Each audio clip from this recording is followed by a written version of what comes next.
它是有阴阳眼的，有阴阳眼，所以呢，他进来之后呢，他说他要进来的时候，在爱想佛堂外面的两侧，一边就有6位的护法神，有6位的护法神。所以说呢，到我们佛堂之后，其实你就会感觉它的庄严，肃穆庄严，让我们有一种心非常清净的那一种感觉。而且记得呢，有一次去访亲，去那个访亲呢，结果这一个浅显他的太太是中风，坐在轮椅，那为了度他的那一个外劳，那当然呢，那一个浅显的太太要来如果没有来，外劳也不能求到因为他要顾这浅显的太太。但是这个浅显的太太就是坐在轮椅，他不来，这个外劳又不能求到，所以说呢，跟这个浅显说要不然就这样因为这个浅显呢，那个杨先生，他说他太太中风他怕去的时候会坐不掉啦，或许跟他说没关系，就在佛堂离家里这么近，如果坐不住的话呢，我们就赶快要用车子把他载回来，那当然他也答应了。结果那一天他参加了这个体会班，结果呢，他也是做到班结束，也非常的高兴的离开。后来我们再去访亲的时候呢，这个杨先生说不知道呢，他太太不知道怎么样，那一天呢非常的高兴，去那里呢感觉非常的轻松，非常的轻松，所以呢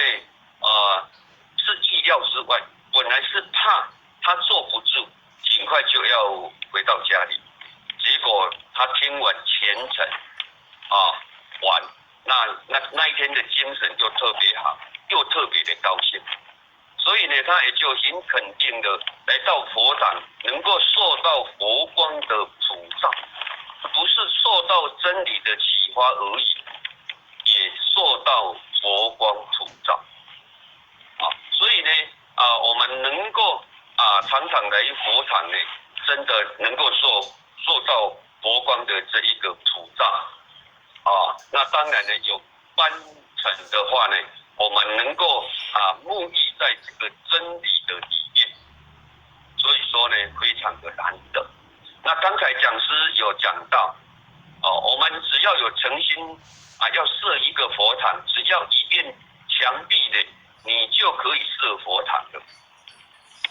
那为什么我们仙佛慈悲呢，一直不断的鼓励我们要设的这个佛堂呢？因为我们韩老前人他有说过，佛堂是未来斋节来的时候呢，要让众生这一个躲劫避难的地方。因为到那个时候，每个佛堂都会受到弥勒祖师的主光把它罩住，罩住这一个佛堂。那在佛堂里面的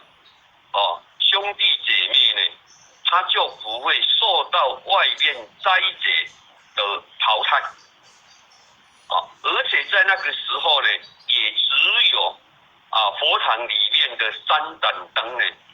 会亮而已，那外面的就是749天呢暗无天日，所以仙佛呢不断的要希望呢，我们能够设立佛堂。那当然，你设一个佛堂，天上就开了一朵莲花，又可以让我们的祖先三光，未来又能够度化众生，是兄弟姐妹呢协修讲办法的一个地方，所以功德无量。所以说呢，我们各位浅显大德，其实家里有一面墙壁呢，就可以设一个个佛堂相信我们在最近在 FB 上呢，都有很多单位呢设的比较简单的一面墙的那一个佛堂，但是非常的殊胜，因为每天都与仙佛同在，与老母同在所以呢非常的殊胜，所以佛堂的功用呢非常的大，让兄弟姐妹呢有一个了愿学修讲办话的地方呢所以讲师呢他也讲得非常的详细那当然呢，我们进入到这个佛堂，尤其是在开班的时候，只要进入佛堂，我们就要肃静肃静，不要在佛堂里面呢寒暄聊天那这样会失掉佛堂庄严的意义，而且也会去影响到其他人。他想说我今天1个月1次的集会班呢那我来这里想要静一下，结果呢来到这里跟菜市场一样，你看我们也会为了来入班为了寒暄是没有错但是我们可以在还没进入佛堂，还是说离开佛堂之后呢，我们才去寒暄要不然进入佛堂，尤其是在开班的时候呢，我们更需要保持世界那个庄严性已经清净呢，才能够流露出来。这样呢，让我们很多的兄弟姐妹来到这里，能够去感受到佛堂的庄严以及清净，他来了也比较会有这种意义啦。所以说呢这个也是我们在修行当中呢我们要去注意的。那因为时间上的关系或许就不再耽误，在这里非常感谢我们食品讲师呢，有讲师慈悲，今天晚上为我们开示的佛堂的摆饰非常的精辟非常的详细相信大家都受益无穷也非常的感恩那或许在最后祝福大家身体健康，那万事如意感恩。感谢显恩师的慈悲